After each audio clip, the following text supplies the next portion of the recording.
చెప్పండి. అంటే international yoga day. ఈరోజు జూన్ 21. ఈరోజు మనం యోగా యొక్క ప్రత్యేకతను తెలుసుకుంటాం. ఓకేనా? యోగా ద్వారా మనకు శారీరకంగా మానసికంగా ఎన్నో రకాల ఉపయోగాలు ఉన్నాయి. కొన్ని రకాల యోగాసనాల్ని మనం ఈరోజు చేసి చూద్దాం. ఈ రోజు నుంచి మనం ప్రతిరోజు కూడా యోగాసనాలు చేయడానికి సంసిద్ధంగా తయారవుదాం. ఓకేనా? ఫస్ట్ మొదటగా ఈరోజు ఒక ఆసనం నుంచి స్టార్ట్ చేద్దాం. ఫస్ట్ తాడాసనం. ఏంటిది? తాడాసనానికి ఫస్ట్ మొదటగా ఇలా స్టెప్ గా కాళ్ళు దగ్గర పెట్టుకొని చేతులు దగ్గర పెట్టుకొని నిలబడాలి. సెకండ్ స్టెప్ ఏంటంటే ఇలా చేతులు పైకి తీసుకొని ఇలా పట్టుకోవాలి, మడవాలి. చేతుల్ని మడిచి ఇలా పైకి పాదాలు వేళ్ళతో సహా పైకి లేపుకోవాలి. ఇలా లేపుకొని ఉండగలిగినంత సేపు మనం ఈ ఆసనంలో ఉండి తర్వాత కిందికి తీసుకోవాలి. ఇలా తలపైన పెట్టుకొని చేతులు మళ్ళీ పైకి అనాలి. ఇలా ఇలా మళ్ళీ ఉండగలిగినంత సేపు ఉండి తర్వాత మళ్ళీ కిందికి చేయాలి. ఇలా తలపై పెట్టుకొని మళ్ళీ పైనకి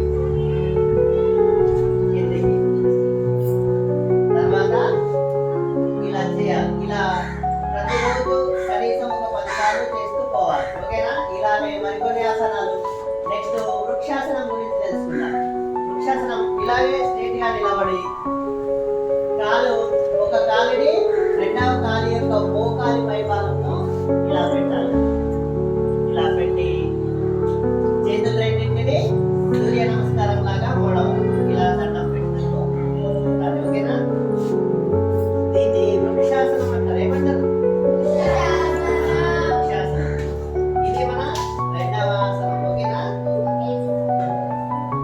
ఇలాగే చాలా ఆసనాలు ఉన్నాయి. మనం మరికొన్ని ఆసనాల గురించి కూడా తెలుసుకుందాం. ఇలా ఉండగలిగినంత సేపు ఉండి తర్వాత ఈ కాలుని కిందికి దించి రెండవ కాలుని సేమ్ ఇలాగే దీని మోకాలు పైన పెట్టి అరికాల్ని ఇలా పెట్టి మళ్ళీ ఇదే పోజులో నిలబడాలి.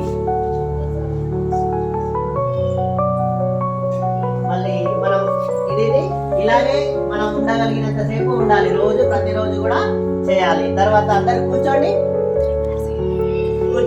ఇప్పుడు పద్మాసనం గురించి తెలుసుకుందాం. పద్మాసనంలో కాలు ఇలా ఒక కాలి పైకి ఇంకొక కాల్ని చేర్చి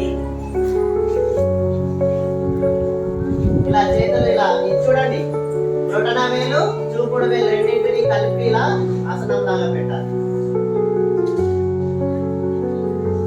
కళ్ళు రెండు మూసుకోవాలి. శ్వాసని గమనిస్తూ ఈ ఆసనం చేయాలి.